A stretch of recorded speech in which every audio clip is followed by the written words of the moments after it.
Le carton-pierre, ça a été un peu comme le papier peint à la planche, un truc, à l'origine une séduction pour quelque chose qui n'existe plus mais qui m'intriguait beaucoup.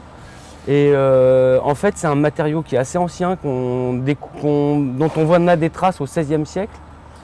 Il a été perdu pour des raisons techniques, économiques, comme beaucoup de techniques artisanales d'ailleurs.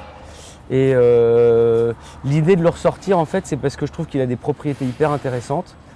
Et au départ, en fait, c'était une démarche écologique en fait, pour l'atelier, c'est-à-dire qu'on recycle nos chutes de papier sous cette forme-là.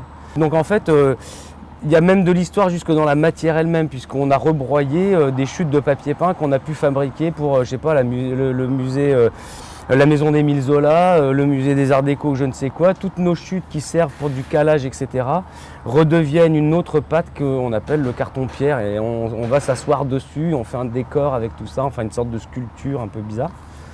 Et le carton-pierre a des propriétés hyper intéressantes, quoi. C'est-à-dire que ça se travaille comme une pâte à pain, comme une pâte à papier. Et quand ça durcit, ça devient comme de la pierre. Une des forces de l'artisanat d'art, je pense, c'est de travailler des matières vivantes.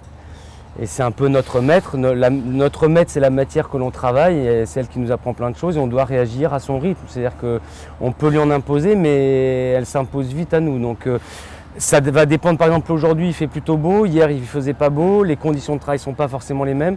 Donc il faut savoir travailler avec le temps, mais effectivement, il faut travailler assez rapidement. Ouais.